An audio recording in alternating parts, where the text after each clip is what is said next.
Hello and welcome to today's webinar, Digital Transformation, Adoption and Impact on Payers.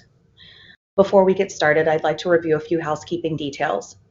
Today's webinar is being recorded and an online archive of today's event will be available within 1 to 2 business days. If you have trouble seeing the slides at any time during the presentation, please press F5 to refresh your screen on a PC or Command R if you're using a Mac. You may ask a question at any time during the presentation by typing your question into the Q&A box located on the right side of your screen and pressing Enter. And finally, I'd like to remind you of AHIP's antitrust statement located in the link just below the slide viewer. We will, as always, comply with that statement. Among other things, the antitrust statement prohibits us from discussing competitively sensitive information. I'll now hand it over to Eric Schultz to introduce our panel. Thanks, Megan, and good day to everyone that is joining us for this webinar. We're really glad to have you with us. I first want to say thank you to AHIP. AHIP is a great organization, as you all know, for our industry, and it's a pleasure for us at Citius Tech to work with AHIP to bring you important subjects that all health plans are grappling with to become more competitive, more cost efficient, creating better experiences for our members, for our providers, for our clients, in a world that continues to rapidly evolve very, very quickly. Before I introduce our three webinars, who I'm really happy to have here today because they're bringing some great experience to this conversation. When I think back on my experience as CEO of Harvard Pilgrim Healthcare, certainly we were always grappling with making the right decisions about the total numbers of dollars that we were investing in our digital transformation strategy. But even more importantly than that is how we're spending them to create an environment, frankly, where healthcare needs to catch up with all of the other industries that, frankly, are way ahead of our industry in using digital capabilities to transform their experience. So they're creating a seamless experience for the customers, a trusted experience where their information is kept safe, and frankly, where they're creating a much more personalized and very satisfying approach. I believe the health plan industry and the healthcare industry in total has made some great progress. The regulations that are out there are prodding us along, which I think is generally a good thing. So today for our conversation, I'm glad to introduce, and I'll take a minute to introduce each of our speakers who are at the table and bring practical real-life experience of how they're using digital strategies in their health plans for a number of the areas that are important to us. So first, I'm pleased to introduce Sushma Akunuru. She's Vice President of Business Application Development at Independence Blue Cross. You all have access to the detail that's underneath that. I'll let you read that. Second person joining us at the table is Rex Wallace. Rex is currently principal of Rex Wallace Consulting, and he was the former vice president for Cambia Health Solutions out on the West Coast. And thirdly, pleased to introduce to you Luis Cerda, who is the STARS ratings consultant now at Rex Wallace Consulting. And he was formerly a regional director with Cigna, focusing on the Medicare STARS program. So welcome to our three guests. Again, thanks for joining us here today. And then one last comment before I get to the questions. We've prepared 6 questions to guide the conversation. If you think of other questions that you have while we're having this conversation, I invite you to use the technology and post your questions, and we'll do our best to get to all of them today. If we can't, we can certainly follow up with them. But we will have 6 questions here, and without further ado, I think we'll get started. Let me advance the slide to the first question. So in this digital transformation adoption space, let me turn this over first to Rex. What do you see as the key industry drivers that are pushing payers to embark on this journey of digital adoption anyway? So Rex. Yeah, thanks, Eric. So, I do think these industry drivers they go across the spectrum. I think they check all the boxes when we think of the reasons why we as an industry need to do something. So a compliance reason, a cost reason, a growth reason. I think digital transformation plays in all of those and is impacted by all of those. So we obviously can't overstate the influence that COVID-19 had on digital transformation, right? The need to get better at things like telehealth and to improve care for members who are don't want to go in for an in-person visit. So to create alternative ways, digitally to make that happen. I think interoperability is a key one, right? That we'll probably get into a little bit more detail later, but I think to be good at interoperability, I think that hinges on our ability to be good at transforming digitally. I think that's going to play a big role in our ability to share data, our ability to improve care, right, across the spectrum. Obviously, cost and efficiency. I think every health plan, at least on that side of the spectrum, is tired of sending reams of paper to every member every year that don't get read. That it's a large part of waste. I don't think members want that either, right? Or at least some members. I think that goes back to the importance of using digital transformation also to segment members and to understand how it does impact different members in different ways. And then lastly, and most importantly in my mind, because I see things largely through a quality improvement lens, because that's what our firm does, is customer experience. I think members have preferences on ways they want to be engaged, in ways they want to experience the healthcare journey, and that for some members is growing in that digital manner. And when we sort of don't meet that member where they are, and we continue to kind of push paper or phone calls, which are good for some members but not for all, but when we don't honor their preferences, I think we do a disservice to them and to us, and I think it plays out in customer experience failures, right? So that's where I would start, though. Yeah, absolutely. Good list. Rex, let me turn it over to Lewis. Lewis, why don't you add on to what your experience has been? Yeah, of course. Rex mentioned a lot of things there, so I don't want to repeat anything that he already mentioned. I will add two things specifically that I believe it's very important, and these are also key drivers on digital transformation. One is attracting and retaining best talent. People want to work with companies that are spearheading new developments, who are recognized as pioneers, in places where they can keep developing and growing mentally, emotionally, and in their careers as well. So I believe that is very important. Companies who are embark on this digital transformation journey are going to be able to attract people who want to develop their ideas and who want to help them.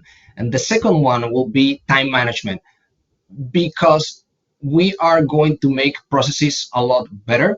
People can focus on the things that matter, which is usually thinking, not so much as implementing strategies. And that is something that is going to improve the quality of life for both the patients that the companies are serving and the employees who are working with these companies.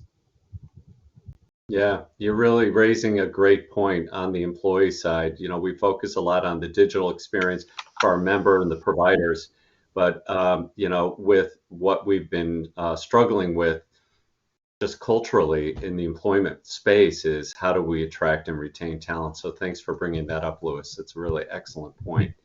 Let me go on to the next one, and I want to turn this over to you, Sushma. So I mentioned as we kick things off that you all as executives, top executives in health plans, are trying to think how do we use digital transformation initiatives to address what our leading business initiatives are. So that's one question.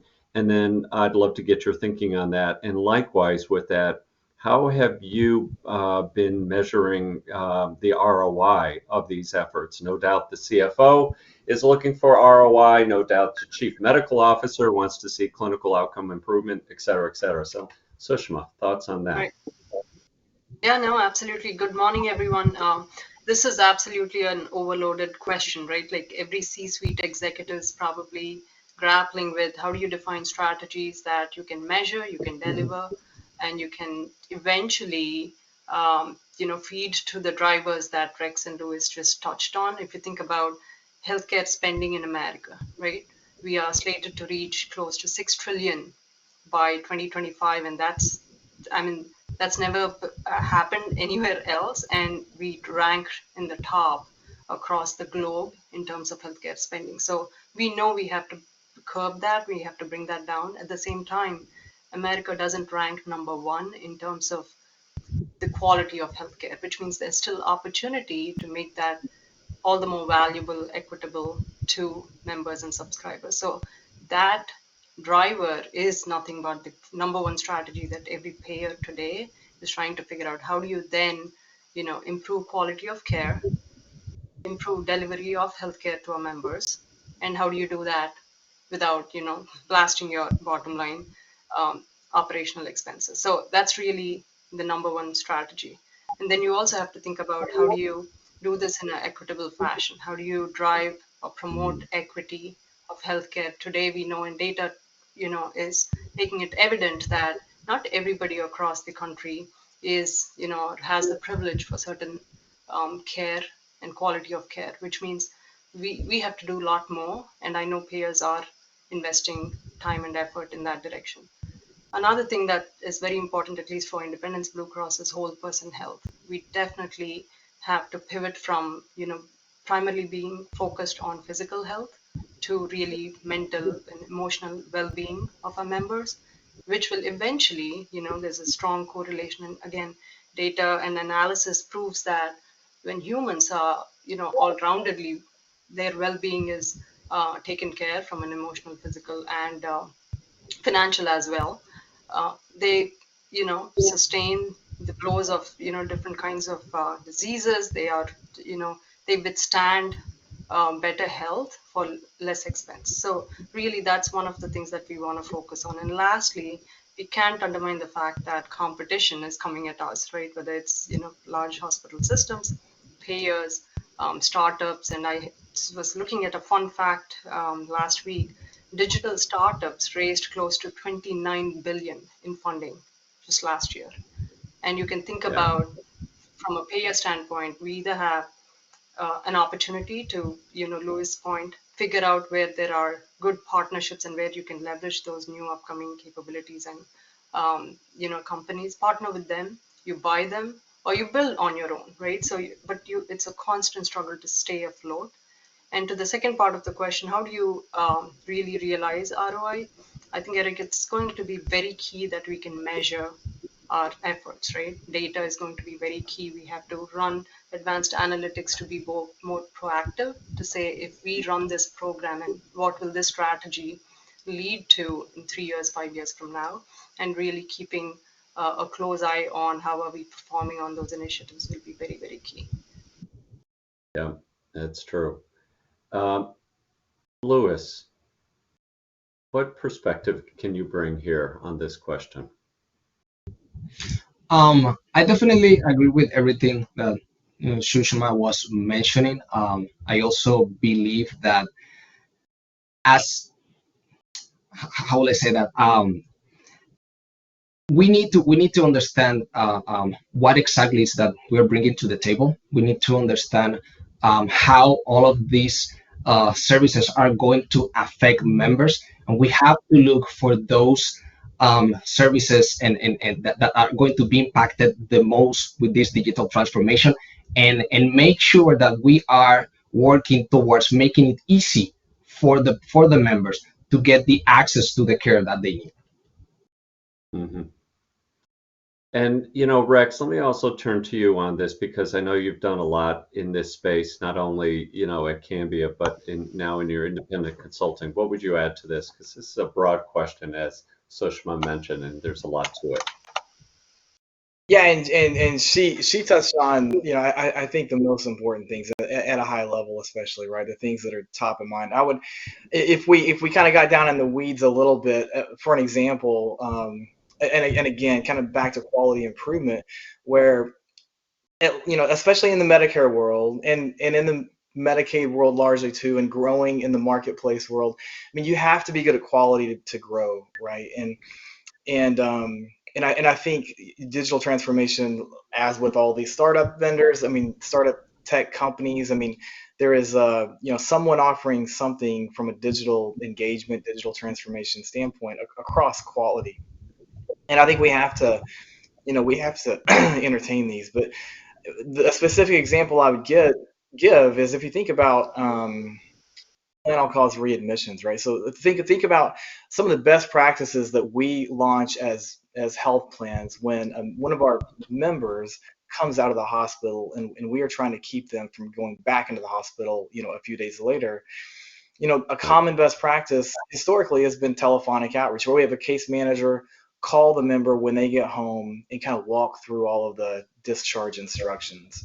It's been fairly effective, but when you really think about it, this member is coming home from the hospital. They're probably on medication. They're not incredibly coherent. And we have a 20-minute phone call with them, that day or a couple of days later, to walk through a pretty long list of things to remember, right? And I've seen some innovative plans from a digital standpoint turn that into, like, take the discharge instructions and break them down into sort of digestible, bite-sized action steps that you need to remember to do, and have a series of text outreaches, interactive, bi-directional text outreaches over the course of the first week. Hey, have you scheduled? Don't forget to schedule your follow-up visit. Have you taken your medication today? Is there anything we can do for you? Top yes, and we'll call you. To me, if I'm at home and I'm on medication and I just came home from the hospital, like, that might be a much more effective way of helping me understand what to do to not go back into the hospital tomorrow, right? So that's one example of that kind of overarching strategy of quality improvement that I see some plans diving into that I think is going to make a big difference. Yeah, that's a really good example. And and we all know when a patient's discharged, they'll have several pages, hard copy of instructions, and it can be overwhelming, even if you're not foggy from medication or the surgical experience or whatever. So that's a good example. Thanks for sharing that. Let's go on to the next one. And Louis, I'm going to throw this one over to you.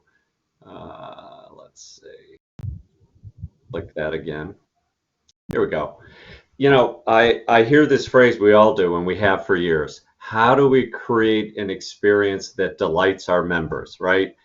I like the phrase because we all know when we've had a delightful experience at a restaurant or in a hospital as a patient or somewhere, right? Can you talk about, in your experience, how digital transformation is used to create that? Yes, definitely. And I want to start with a quote from an unknown author, but it says something like, "The patients are demanding life-improving experiences based on personal health needs that are currently unavailable." When you think about that, from the point of view of a healthcare provider, we need to be creative. We need to be pioneers on what we're doing. So definitely digital transformation is being driven by the patient because this is their journey. Health is a journey. So we need to understand what do they need from the health system and what is the best way for them to get access to care and take care of those needs. Now, when I think about these questions, I think about two things. One is the provider. The second one is the health plan. So from the provider point of view, I will say that providers have been focused a lot on, I'm a doctor and people are coming here because they are sick, and I'm going to ask them what they have, and I'm going to try to come up with a treatment and tell them what's best for them. But nowadays they need to have a bigger focus on the increased positive member perception, and they need to look at their offices from the point of view of a customer service model. That means they need to start really looking at their practice as a business model. In order to do that, they need to invest in integrated technology. So we're talking about electronic health records. It's good to have a patient portal, a mobile app where they can coordinate appointments, or where they can have access to telehealth. And all of these technologies need to help create a workflow from beginning to end, where all of the patients' needs are taken care of at the provider office, and they can help with care coordination, like scheduling appointments, getting those lab results, send our expert prescriptions, or facilitate receiving care, coordinating appointments with a specialist. Now, from the health plan point of view, I'm sorry about that. From the health plan point of view, it's important for the health plan to exactly facilitate that access to care. So it's not just about how many benefits the members have, but also how easy it is for them to access those benefits. It's important for the health plans to connect with the members in several different levels: social media, a patient portal, a mobile app.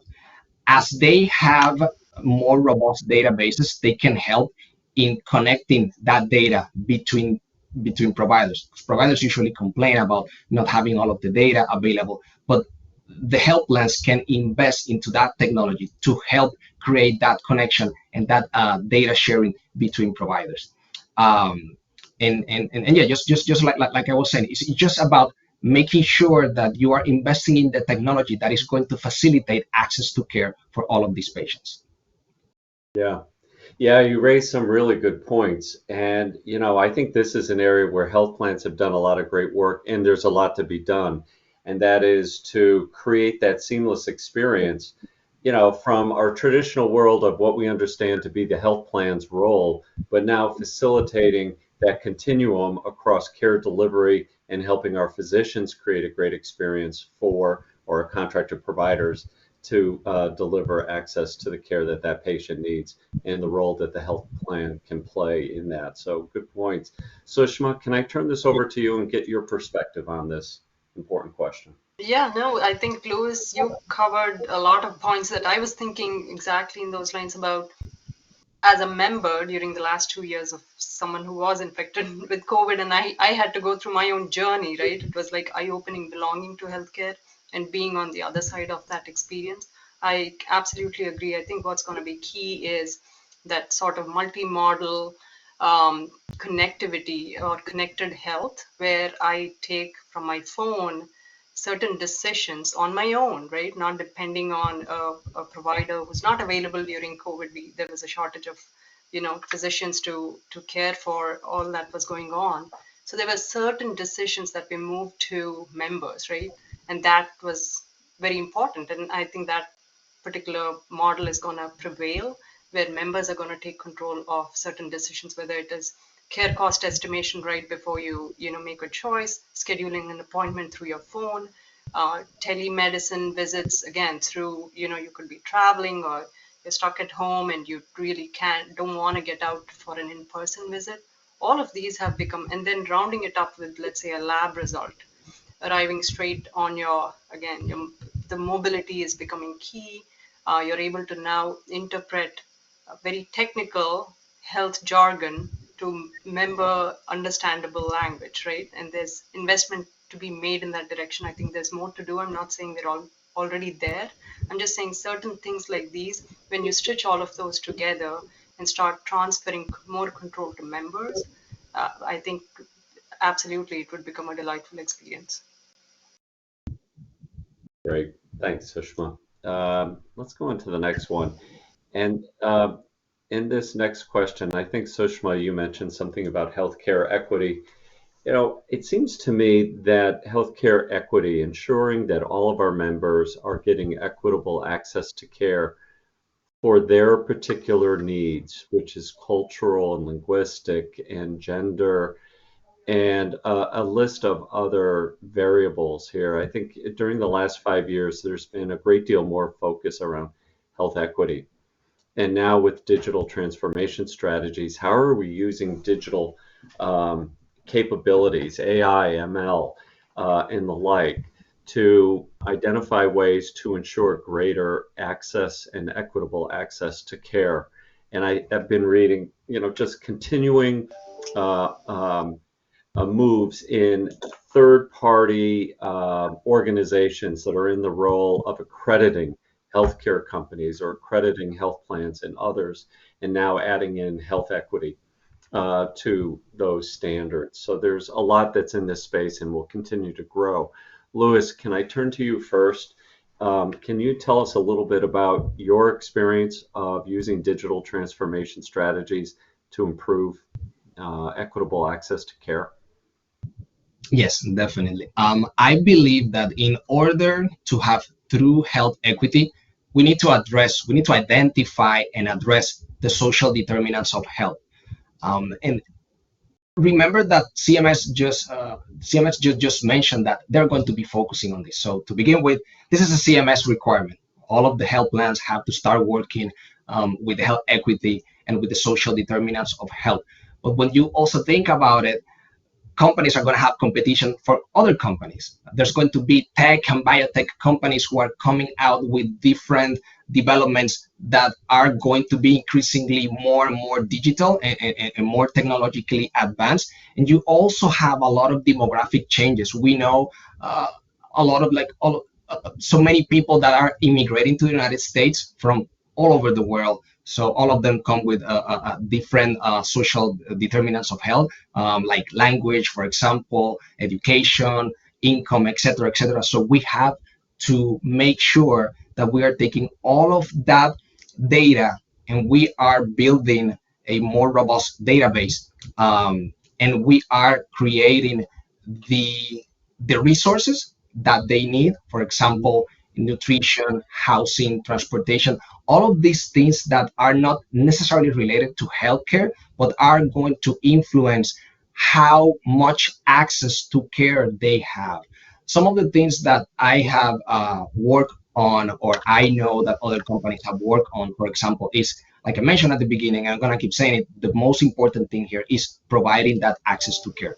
So, for example, telehealth has become really popular after COVID, but not everybody has access to a smart device or to internet. So some companies have been investing into providing smart devices for these members, or making sure that they have access to internet. So either providing Wi-Fi on their lobbies, or letting people know about close libraries that they can go to. Or some of them have even been working with grants to expand internet access points. There's also transportation, and nowadays, because of Uber and Lyft, it's very easy to just work with them and make sure that you provide those benefits of transportation for your members. And also helping members make healthy life choices. And you can, and I have seen some companies working on this, where they track how members are making healthy life choices, and they can receive some rewards for that. Like, for example, go to get a gym subscription, or get a gift card that you can use at some place that promote that healthy lifestyle. Again, like a gym, or going to certain specific supermarket, or just being able to buy certain kinds of food. So those are the things that I have seen. But at the end of the day, like I said, if we want to address, if we want to attain health equity, we have to address social determinants of health, and we have to make sure that we are providing the right access to care for everybody, doesn't matter where they come from, or all of the needs that they may have. Yeah, thanks, Louis. And Rex, why don't we go over to the West Coast now? Give us your perspective and experience on this. Yeah, like Louis said, it's CMS is all about health equity right now, thankfully, right? And it's in every regulation that's coming out. It's a huge focus for every health plan. So, and one of the, I think, when we really think about all this digital transformation, it obviously has the potential to improve patient care, right? That's one of the big points of digital transformation. That's one of the reasons we want to do it. But it also has the potential to propel inequity, right? So I think this is one of those areas where digital transformation, we have to be really careful, right? We have to, when we are doing this work around digital transformation in healthcare, we have to be focused on equitable transformation.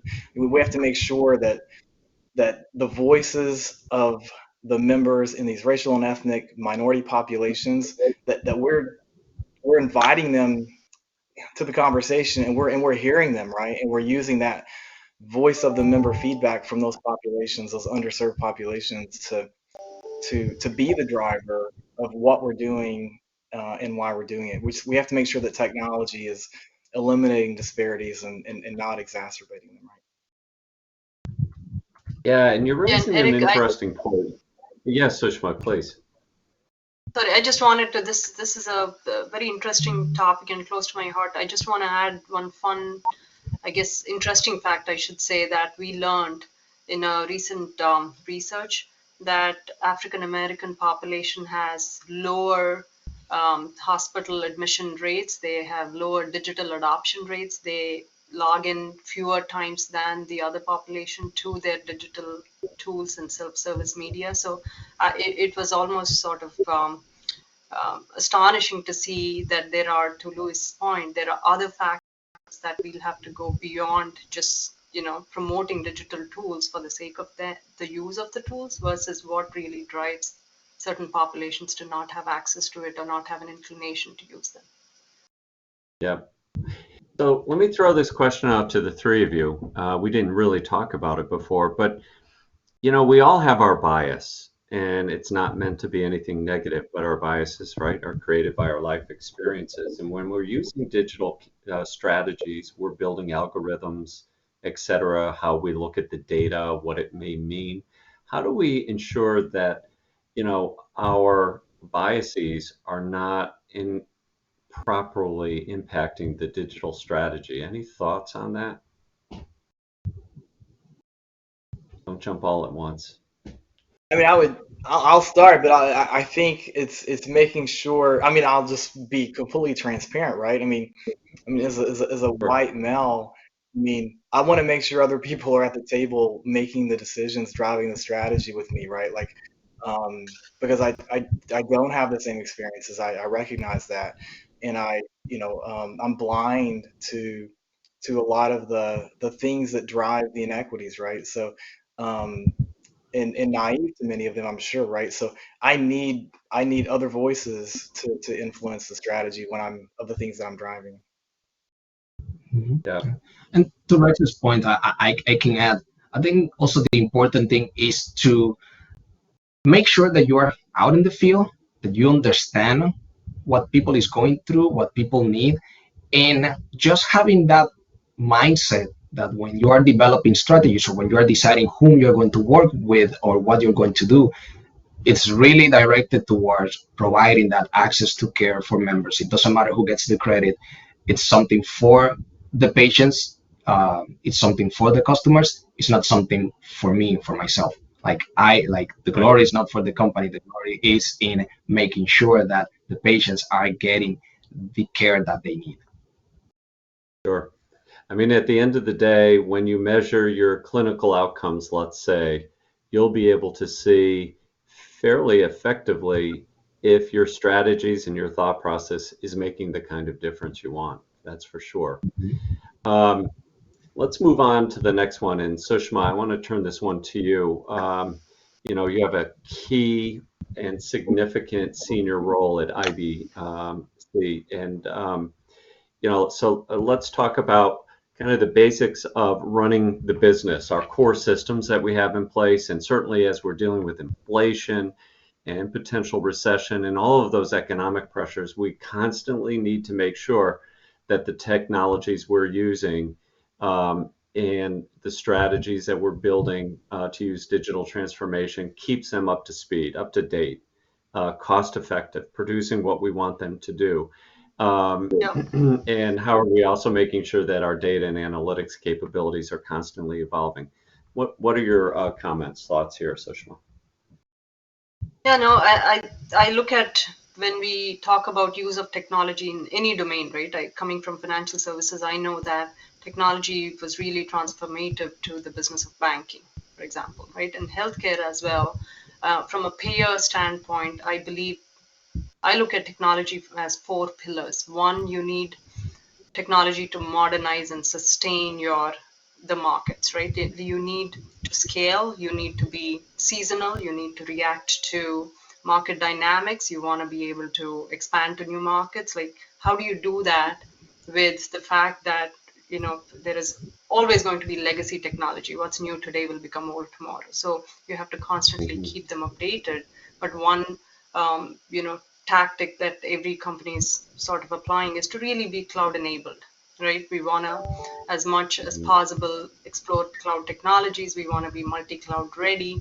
We don't want to sort of be left behind on the gotchas of, hey, look, there is a new competition, but they're able to scale and spin up in new markets because they are cloud enabled and we are not. So that's one area. Another place that we've actually covered a lot is really self-service. How do we apply digital technologies in a way that make our consumers more self-serving, right? So we take away the fact that, for example, once you submit a claim, it used to take 30, 40 days for you to even know how much do you owe eventually to the provider. Has that been settled and whatnot? How do we accelerate that?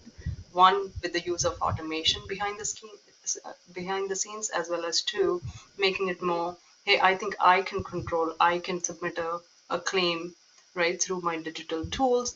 I can monitor the status and I can sort of participate in that journey, which used to be a black box for members. And the other pillar I would say is, again, to your point, data and analytics. We've used data more sort of reactively. We collect data over years. We try to look for patterns in that. So Rex, to your earlier point about equity, where I believe I lost connection for a second, there is a bias built into that data, right? Just because things have happened a certain way for years, we look at the data and we try to form patterns built on that data. We have to break that, right? The new generation, whether it's whole person health, equity, we want to sort of neutralize the data with new patterns, especially with millennials and Gen Zs, promoting new ways of doing things in their life. We have to sort of bake that in. So how do you think of newer AI, ML techniques and move away from traditional automation? It's not sort of rules based. If this, do this, and be stuck with that. Versus how do you constantly learn as data evolves and adjust yourself to that? So we're using a lot of sort of AI, ML techniques to continue to read member behaviors and provider and customer patterns. Yeah, those are great examples, Sushma. Thank you for sharing them. And I do want to make just one mention to all of our listeners out there. If you have questions that have come up, and I see a couple here, please take a moment. I've got one more question I'm going to direct to our team. But do feel do put some questions in there if you have any that you'd like our panelists to respond to. So let's advance to the next and final question in this deck. So value-based care contracting has been around for a long time. It's evolved very nicely, in my view, as I've seen it across the industry. And I also think that, Rex, to your earlier comment, COVID, I think you mentioned this, maybe Sushma, COVID really advanced a number of strategic reactions and technology reactions. But I know those providers that were still in the fee-for-service world saw just how much they were negatively impacted by not being part of a value-based contract, something very simple like that. So there's a lot that's going on. I'd be curious to hear, and I'll go to you first, Rex. I'd hear from you of how you see these strategies evolving in our industry over the next couple of years. And in particular, how do you see digital transformation playing in? Yeah, our consulting practice is really built around engagement, right? The importance of engaging members and internal partners and vendors and providers. So, in my experience, engaging effectively with providers, it's one of the most important things that a health plan is going to do to perform more highly, whether it's across quality improvement or cost management or whatever. And the way that provider engagement is nowadays, kind of manifested is through largely these value-based arrangements that we have. What do they look like? What's being measured? What's the incentive? What's the downside risk? They can be incredibly influential, right, in driving performance. And CMS is now proposing a star ratings measure around value-based care, around how Medicare Advantage organizations are transforming care and driving quality through these value-based contracts with providers. And if it's measured and it's incented, more likely to be impacted, right? More likely to be impactful, and it's going to evolve more. So we've definitely seen them evolve over the last few years, and we'll continue to do so for sure. One of the key areas is around patient experience. I mean, these patient experience metrics were not historically in many value-based arrangements, and now with the influence the experience has on quality improvement programs like star ratings, right? Like I think you can't not have patient experience be included in these, whether it's through CAP survey measures or what have you, but especially around things like care coordination and access to care, where these providers have so much influence and they really drive the performance. So I think adding elements like that, it's been happening the last couple of years. It will get bigger and bigger, and then health equity. I think we have to ensure that providers have every incentive to ensure that high quality care is being delivered to rural populations, to underserved populations,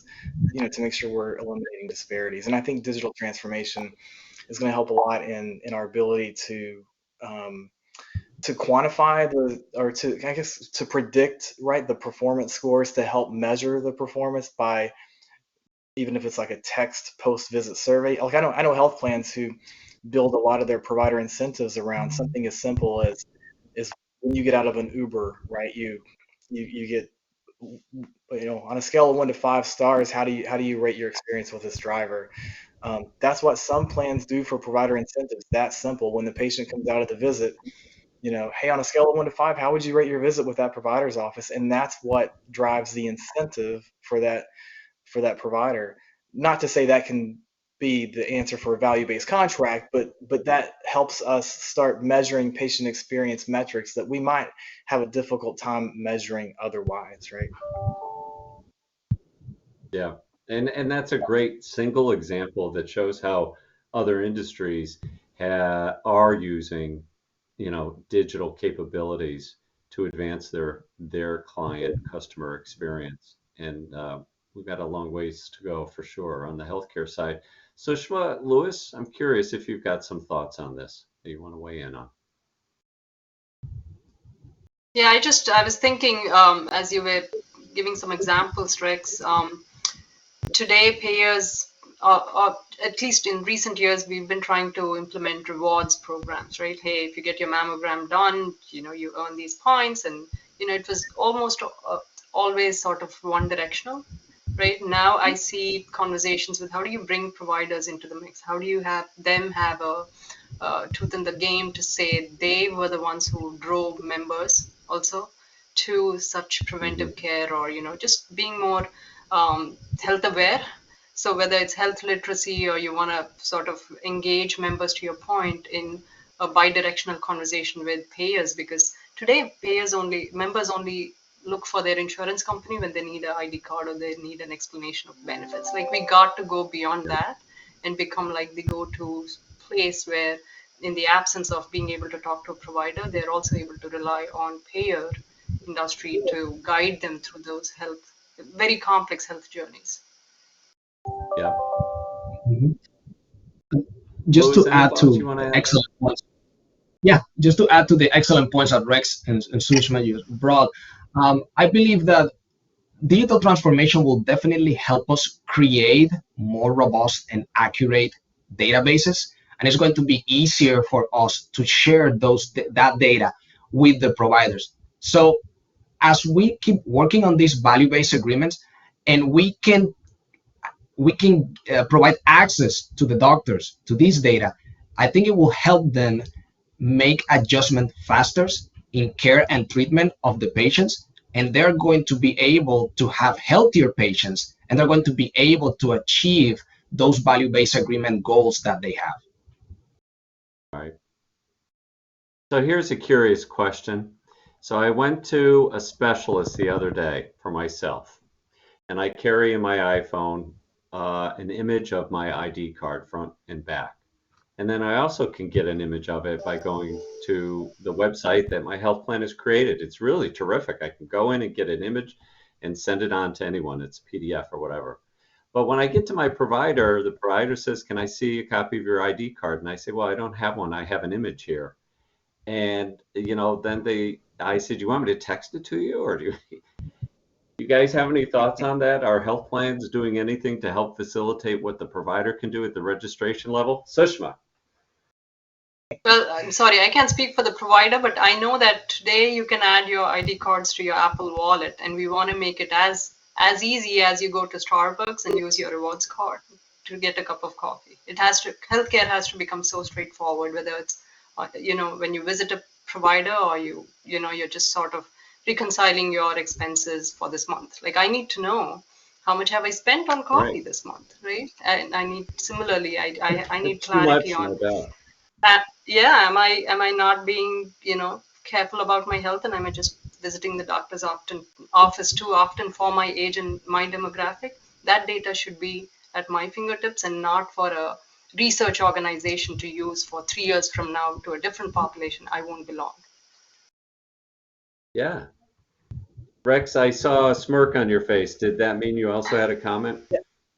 My passionate I comments think made him smile. I think the example is just such a good one. I know it just makes me realize that when we make change, right? Like all parties have to be ideally changing at the same time, right? The fact that your health Yeah. plan's being pretty innovative, and you are being pretty innovative by utilizing that and having it on your phone, but that provider's office is not. And I just think about, I have a meme that I include in presentations sometimes where it's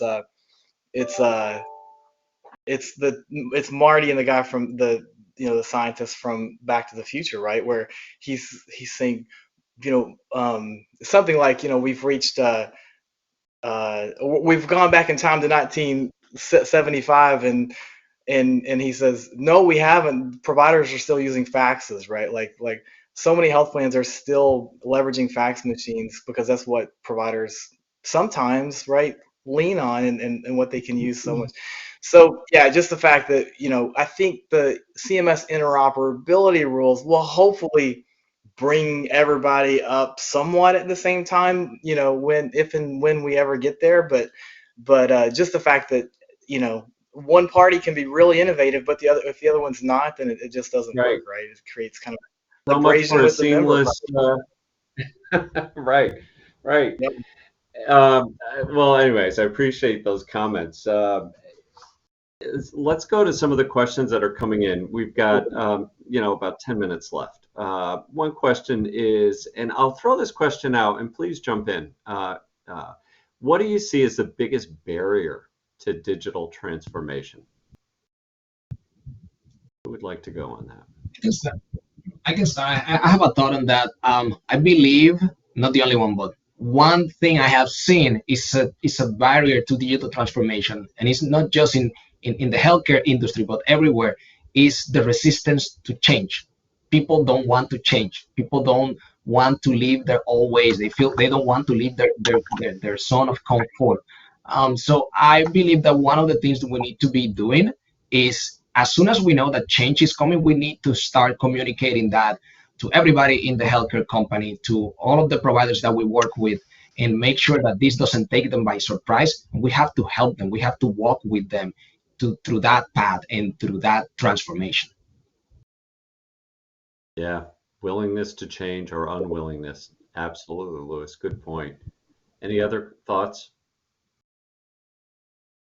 Yeah, I would say, go ahead, Sushma. Sorry, Rex. I've been reading a lot about staffing being a major concern in the healthcare industry. So, for me, it was like, is that because, we're just coming out of this employee market where, new types of jobs were created, there's this booming gig market, or at least a hype towards it. I don't know how much real that is. But I also feel that over the years, we have to do more in bringing sort of techno-functional people into healthcare. Healthcare is complex, I get it, but it's not for, someone who's technology savvy to say, I don't want to be in the healthcare, I'll be in a technology organization, I'll join the Googles and the FANGs, right? We have to figure out a lucrative medium market where we recruit and train, whether it is providers, doctors, nurses. There is a shortage of staff, and no matter how grand our vision is, we'll need people and brains to be put together. And that's where I think I would like to see companies invest in, including our governments, sort of spend some time and effort in preparing for the next decade. Absolutely. Rex, I'll turn to you. Yeah, I think those are both really good ones. I guess another one I would add is, at least from the health plan side, is I think concerns over privacy, concerns over like the telephonic the Consumer Protection Act, the TCPA, as far I know plenty of health plans that are still, I think, uncomfortable texting members. Something as simple, when we think of digital transformation, something as simple, right? And I realize it's not Yeah. simple, but it's a simple example, I think, texting members, right? Because of PHI, because of HIPAA, because of whatever reason. But did they really consent to let us text them when they signed their enrollment application and it says you're giving us consent? The difference between implied consent and express consent, and the different interpretations and the different, I think, levels of comfort around that. A lot of plans still are not comfortable, and I don't know what has to happen necessarily to get us as an industry to a place where we are all comfortable doing that, where we're not, where we have the right safeguards in place or whatever. But that's definitely a barrier right now across the industry. Yeah, it's a good one. What I remember being in a health plan executive role, maybe not so much a barrier, but it's such a rapidly evolving technology and how it's being used. And we're using this webinar as one way to talk about how it's being used. But I have found that, we only know what we know. And Sushma, I think this may get a little bit to your comment, but making sure that we're directing our resources to digital strategies that are going to give us the greatest bang for the buck for whatever our business strategies may be. And making sure there's enough time being spent for that, whiteboarding, brainstorming, what's being done out there, what can technology companies bring to the table? Because if I don't know what's going on, I need to hear from the thought leaders of what's there and what can be done and what other payers may be doing. So I think that's always an important part of the process. We've got another question that came in, and the question is, how do you see FHIR adoption playing a role in digital transformation? This listener mentions that the CMS patient access mandate around utilization and comments in their view have been underwhelming and perhaps maybe even discouraging FHIR adoption for payers. Thoughts on that?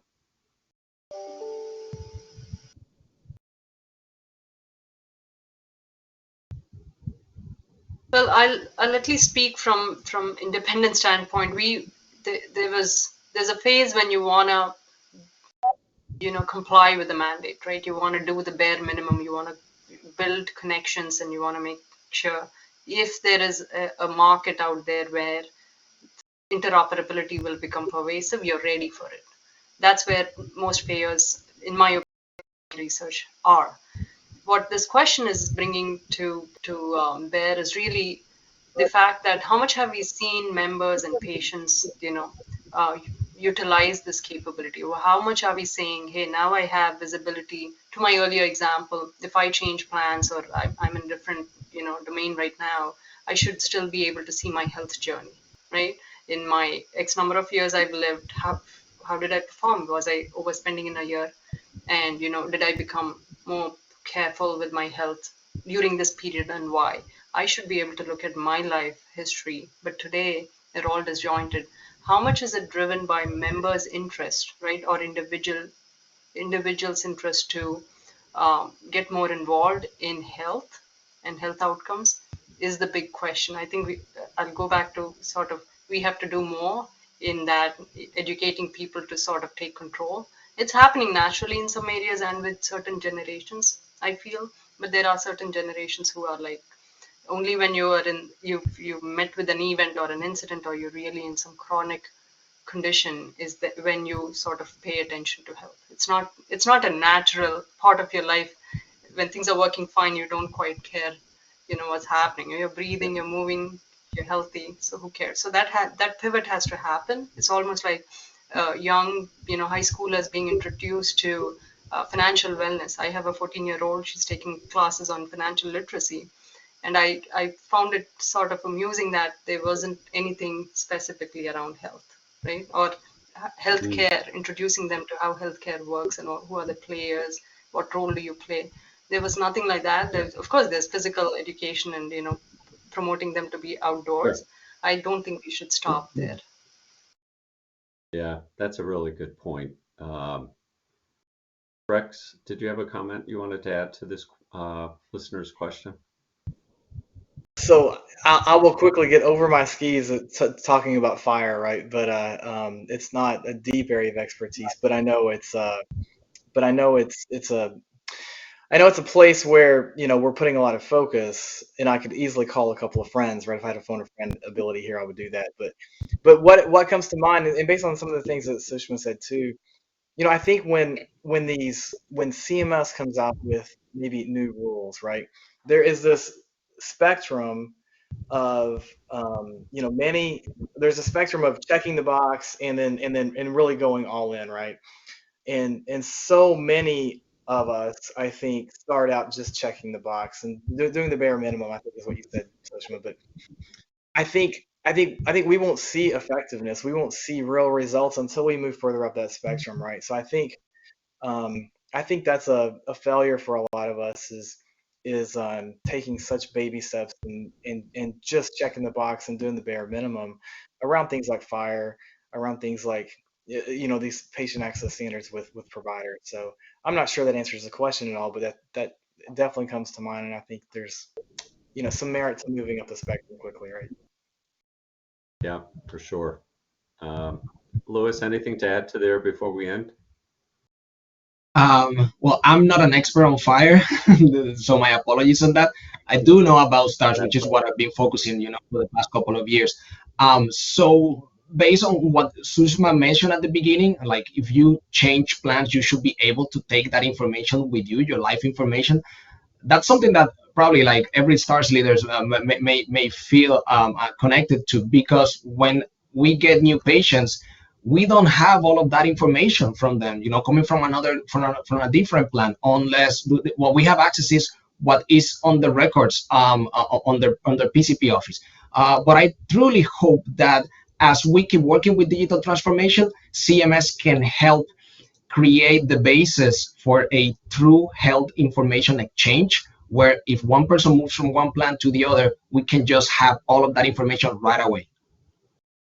Yeah, thank you, Louis. So we're going to come to a close now. Just a closing comment is, as I see it, as someone who's been in our industry for a long time, we have a great opportunity in the health plan industry and a great threat. Sushma mentioned, I think, something about all of the new entrants into our space and the amount of investment that's going on. This creates threats for the health plan in what their role is in this patient-physician experience, provider experience. And we have two choices, really, is to be successful in using digital transformation to drive a greater seamless experience in a very different way than we've done in prior years. And I think the industry is making progress. Our challenge to one another is to continue to invest and show where the health plan industry is making the biggest difference in bringing the various actors in the U.S. healthcare system together in a way that's linked technologically. So I'm going to end there. I want to say deep thanks to Sushma and Rex and Louis for being here and bringing your experience to the table. It's been great. And I also want to thank again AHIP for creating this opportunity to bring the webinar to you all today. Let's see, Megan, should I hand this back to you? Do you have any closing comments? Yeah, just to our speakers, thank you so much. Again, just echoing Eric for that great presentation and for sharing your thoughts. And thank you to the audience for participating in today's webinar. This concludes today's presentation. Thank you again and enjoy the rest of your day. Thank you all. Thanks.